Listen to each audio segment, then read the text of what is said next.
арасында. Мерекелеріңіз құтты болсын. Сіздерге осы ауылға бүгін қызығып қарап отырмыз. Мың жасай беріңіздер. Әрине, біз сөз алғанмен де бізден де керемет айтасын. Керемет ғалымдар бар арамызда. Керемет аналарымыз бар. Дарынды жастарымыз бар. Ал енді Әлкей атасы бар.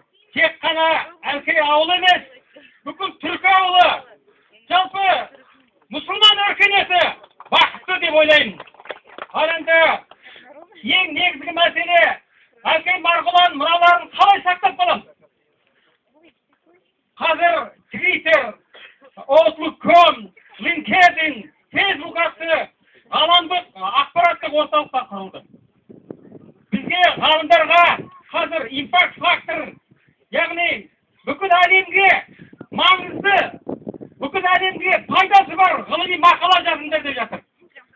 Ал Әлкей марғұлан туралы мақала кемде кем. Мен өзім киіз туризмі деген проблеманы зерттей бастадым. Сөйтсек, Әлкей атамыз 1950 жылы «Казахская юрта и ее убранство» деген кітапты Мәскеуде жазып кеткен екен. Ал енді бір өкініштісі, оны орыс тілінде юрта деп өзгерткен. Ал ағылшын журналы, мысалы Life Science журналында «Казах юрт» деп жазады. Юрт сөзі бұл ата жұрт деген сөз. Міне осының бәрін Әлкей атамыз білген екен. Ал енді біз осы мәселеге қалай тоқтаймыз, қалай араласаймыз? Мына тоймен, мына күреспен, мына әдемі киімдермен, әдемі сөзбен біз алысқа бармаймыз. Дәл қазіргі таңда біз тек қана, және апамыз айтып кетті ғой, қазақ даласы тек қана алғаш жылқыны үйреткен атбегілердің отаны емес. Қазақ даласы ең алғашқы кеншілердің отаны.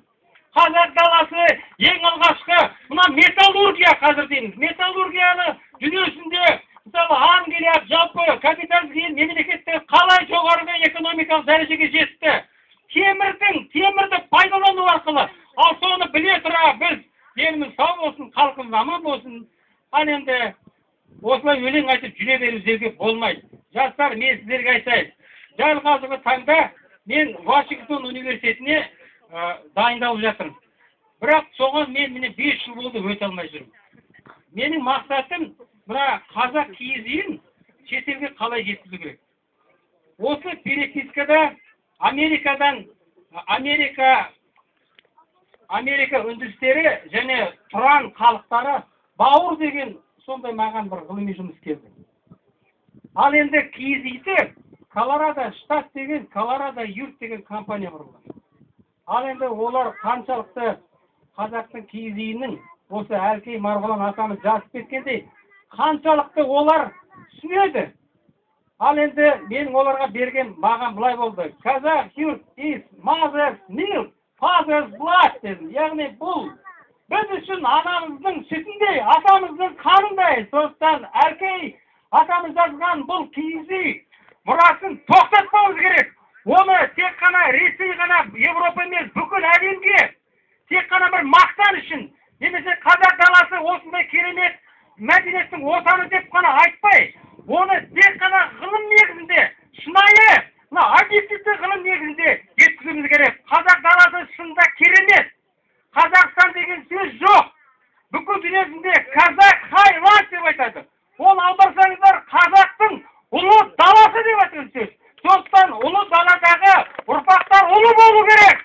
Осы Әлкей марғұлан сияқты соның қанынан жаралған, соның ауылынан жаралған, соның топырағынан жаралған ұрпақтар бүгін қазақтың кім екенін, қазақтың ұлы екенін, қазақтың батыр екенін, қазақтың ғалым екенін, қазақтың дана екенін көрсете берсін. Тойларыңыз құтты болсын.